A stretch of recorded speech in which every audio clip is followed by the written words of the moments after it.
నమస్తే అండి. సో, ఈ వీడియోలో మొన్న ఒకళ్ళు కామెంట్ పెట్టారు. నిఫ్టీ 50 ట్రేడింగ్ తాలూకా ఆప్షన్స్ బయింగ్ స్ట్రాటజీ ఏదైనా చెప్పండి అని చెప్పేసి. సో, దాని గురించే ఈ video. So, first 5 minutes candle. So, Nifty 50 index బట్టే కదా మనం ట్రేడ్ తీసుకుంటాం. So, first 5 minutes candle high, లో మార్క్ చేసుకోవాలి.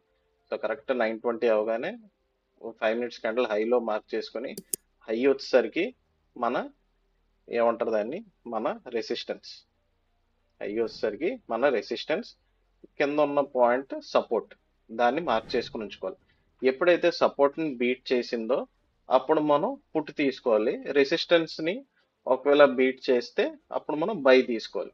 కానీ లాస్ట్ కొన్ని డేస్గా ఏం జరుగుతుందంటే మనకి చాలా హై గ్యాప్ అప్ కానీ గ్యాప్ డౌన్ కానీ అవుతుంది. సో ఈ రోజు కూడా అరౌండ్ 300 పాయింట్స్ ఇక్కడ నుంచి చూస్తే 23,800 దగ్గర క్లోజ్ అయింది మార్కెట్. 24,100.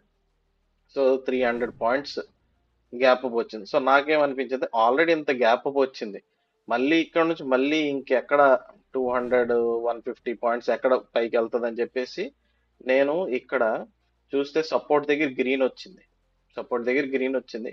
నేను అది బై చేయలే, ఎందుకంటే నమ్మకం కుదరలేదు. మళ్ళీ ఇంత బయింగ్ వచ్చి ఆల్రెడీ ఇంత ఫ్లో అయింది కదా, సో మళ్ళీ అదే ఫ్లోలో బయింగ్ వస్తుందని గ్యారంటీ లేదు.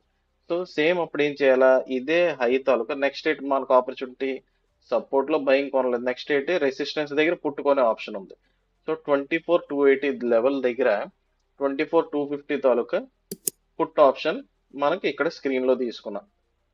సో 24,250 దగ్గర పుట్ ఆప్షన్ తీసుకున్నాం. ఓకే.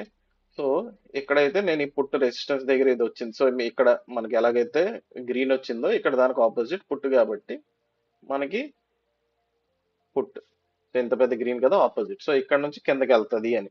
అయినా సరే నేనేంటంటే నాకు ఈ కాల్ మీద అంత నమ్మకం లేదు. ఇప్పుడు ఇలాగే కంటిన్యూగా పైకి వెళ్ళి మళ్ళీ పైకి వెళ్ళిపోద్దని నాకు నమ్మకం లేదు. సో నేను వెయిట్ చేసి నెక్స్ట్ ఇక్కడ ఈ లెవెల్లో నా ఎంట్రీ వచ్చింది 10:35కి. ఎందుకు ఈ లెవెల్లో ఎంట్రీ అంటే ఇక్కడ చూస్తే రెసిస్టెన్స్ దగ్గర ఉంది, కనీసం రెసిస్టెన్స్ ని టచ్ చేయలే. ఆ డే తాలూకా హైని టచ్ చేయలేదు. కనీసం టచ్ చేయకుండానే మనకి డౌన్ ట్రెండ్ స్టార్ట్ అయింది. సో ఈ రెడ్ చూసారా, కంటిన్యూ రెడ్. ఇక్కడ ఇవి చిన్నగా ఎప్పుడైతే బాడీ చిన్నది పైన కిందన టైల్స్ పెద్ద అవుతాయి, అవి ఏంటంటే డెసిషన్ తీసుకునే క్యాండిల్స్ అన్నమాట. సో అక్కడ ఏంటంటే డెసిషన్ అంటే ఇప్పటి వరకు వెళ్ళిన ట్రెండ్ మారే ఛాన్సులు ఉన్నాయి. సో ఇప్పుడు కంటిన్యూస్ గా పైకి వెళ్ళింది కదా, ఇక్కడ డెసిషన్ తీసుకుంటుంది ఎక్కడ వెళ్ళాలని. సో ఇది డెసిషన్ తీసుకుంది కిందకి వెళ్ళాలి అన్నట్టు. సో రెసిస్టెన్స్ టచ్ అవ్వకుండా ముందే డెసిషన్ తీసుకుని వచ్చిందంటే ట్రెండ్ వీక్ గా ఉంది షార్ట్ టర్మ్ పరంగా అనేది మనకి అక్కడ ఇండికేషన్. సో కరెక్ట్ 10:35 ఎండ్ అవగానే మనకి ఈ క్యాండిల్లో నాకు 10:35 10:36 ఆ టైంలో నా ఎంట్రీ కుదిరింది అనమాట. సో ఇప్పుడు 10:35 తీసుకుంటే మనకి ఇక్కడ ఇది 10:35 ఈ లెవెల్లో నా ఎంట్రీ కుదిరింది. ఈ లెవెల్లో కుదిరాక మళ్ళీ మనకి సెల్లింగ్ ఎప్పుడు ఆప్షన్ అంటే కిందకి సపోర్ట్ దగ్గర ఎప్పుడైతే వస్తుందో ఆ డే సపోర్ట్ దగ్గరికి ఆ టైంకి అనమాట. సో మనం ఇక్కడ కూడా సేమ్ ఫస్ట్ 5 మినిట్స్కి హై, లో మార్క్ చేసుకొని మనం ఇప్పుడు ఈ 10:35కి బై చేసాం కదా. సో మనకి ఇక్కడ ఈ రెసిస్టెన్స్ మీట్ అయితే అది మన. సో 219 ఆ టైంలో నా ఎంట్రీ కుదిరింది. 219 రేట్ ఉన్నప్పుడు మనకి ఈజీగా ఇక్కడ వరకు వెళ్ళింది. సో 255 ఆ రేంజ్ వరకు వెళ్ళి నేనైతే అప్పుడు ఎగ్జిట్ అయిపోయాను. సో ఇక్కడ మీరు ఒకటి గమనిస్తే సేమ్ ఇదే చూసారా, చాలా ఈజీ.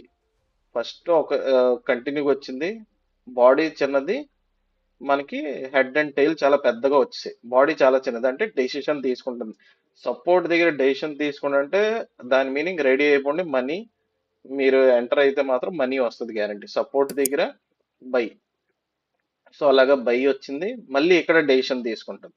సో బాడీ చిన్నది, హెడ్ అండ్ టైల్ చాలా పెద్దది, ఇక్కడ మళ్ళీ డెసిషన్. సో రెసిస్టెన్స్ దగ్గర ఉంది కాబట్టి మళ్ళీ ఇక్కడ మీరు కాల్ ఆప్షన్ వస్తుంది. కాకపోతే నేను ఒకటే ట్రేడ్ తీసుకున్నాను, ఈ 10:35 ట్రేడ్ తీసుకుని మామూలుగా 11:10కి 11:15 ఆ మధ్యలో నేను అమ్మేశాను అనమాట. సో ఇది ట్రేడింగ్ స్ట్రాటజీ. ఏంటంటే ఫస్ట్ 5 మినిట్స్ క్యాండిల్ హైలో మార్క్ చేసుకోవాలి. హై తాలూకా పుట్, కాల్ రెండు ఓపెన్ చేయండి, లో తాలూకా పుట్, కాల్ రెండు ఓపెన్ చేయండి. సో ఒకవేళ లో బ్రేక్ డౌన్ అయితే, సో ఈ రోజు ఏంటంటే గ్యాప్ వల్ల నా డెసిషన్ మారింది. మామూలుగా గ్యాప్ అప్ లేకుండా నిన్న మార్కెట్ ఎక్కడ క్లోజ్ అయింది అక్కడ నుంచి ఓపెన్ అయ్యి ఇక్కడ కానీ ఇది క్లోజ్ అయితే సపోర్ట్ బ్రేక్ చేసి కింద క్లోజ్ చేస్తే నేను పుట్టే డైరెక్ట్గా ఇలాగా ఈ పుట్ ఆప్షనే కొందరు కిందకి వెళ్తుంది అని చెప్పేసి. కానీ మనకి ఏంటంటే చాలా గ్యాప్ అప్ అయిపోయింది కాబట్టి నాకు ఆ నమ్మకం లేదు, మళ్ళీ పైకి వెళ్తుందని చెప్పేసి నాకు నమ్మకం లేదు. అందుకని చెప్పేసి నేను ఇంకా కాల్ ఆప్షన్ కాకుండా పుట్ ఆప్షన్ తీసుకున్నాను. రెసిస్టెన్స్ దగ్గర పుట్ ఆప్షన్. ఎప్పుడైనా సరే రెసిస్టెన్స్ దగ్గర పుట్, సపోర్ట్ దగ్గర కాల్ ఆప్షన్ అనేది మోస్ట్లీ మనం ప్లాన్ చేయాలి. సో అలాగే ట్రేడ్ చాలా సార్లు కుదిరింది. మళ్ళీ ఇక్కడ వచ్చిందా, డెసిషన్ తీసుకుంది, మళ్ళీ పెద్ద గ్రీన్ వచ్చింది. కానీ ఏంటంటే అంత స్ట్రాంగ్ గా లేవు, అంత స్ట్రాంగ్ గా లేవు మనకు. అందుకే మూమెంట్ కూడా లేదు. ఎందుకంటే ఈ రోజు ఫస్ట్ క్యాండిల్ పెద్ద మూమెంట్ ఇచ్చింది. ఎప్పుడైనా సరే ఫస్ట్ క్యాండిల్ పెద్ద మూమెంట్ ఇస్తే మనకి ఆ నెక్స్ట్ అంత మూమెంట్ రాదు, పైగా ఇంత గ్యాప్ అప్ లో. సో చిన్న చిన్న ట్రేడ్లు అనేది పాసిబుల్. సో ఒక 15-20 మినిట్స్ ట్రేడ్ లో ఉండి ఒక 20-30 పాయింట్స్ వచ్చిందంటే హ్యాపీయే కదా. నేను చాలా చిన్న 15-20 పాయింట్స్ వచ్చినా నాకు హ్యాపీ. ఒక ఇప్పుడు ఏంటంటే నేను ఆఫీస్లో ఉండడం వల్ల నాకు అంత యాక్టివ్గా నేను ట్రేడ్ తీసుకోవడానికి అవ్వదు. సో జనరల్గా ఎప్పుడైతే సపోర్ట్ రెసిస్టెన్స్ అవి చూసుకుని దాన్ని బట్టి ఎంటర్ అయిపోతాను అనమాట. సో అలాగే మీరు కూడా ప్లాన్ చేసుకోవచ్చు. కానీ ట్రేడింగ్ ఏంటంటే టైం ఇవ్వాలి, దాని దగ్గర కూర్చుని టైం ఇవ్వాలి, ప్రాపర్ అనాలిసిస్ చేసి ఎంటర్ అవ్వాలి. లాస్ అయినా బాధపడకూడదు, ఏంటంటే ఎమోషన్స్తో ఆలోచించకూడదు. అది మాత్రం మీ అందరూ దాన్ని ఫాలో అవ్వాలి. నిఫ్టీ 50 ఆప్షన్స్ అయితే నేను ఇది ఒకటే చేస్తాను. బ్యాంక్ నిఫ్టీ గట్ నేను చేయను, ఎందుకంటే ఆ వాలటాలిటీ నేను తట్టుకోలేను. సో నిఫ్టీ 50 నాకు చాలా ఈజీ అనిపిస్తుంది. ఇంకా ఈ వీడియో మీకు ఎలా అనిపించిందో కామెంట్ చేయండి. ఇంకా ఏమైనా డౌట్స్ ఉన్నా ఈ స్ట్రాటజీ మీద కామెంట్ చేయండి, లేదా ఏమైనా స్టాక్స్ రిలేటెడ్ టెక్నికల్స్ తెలుసుకోవాలంటే కామెంట్ చేయండి. Thank you, by by.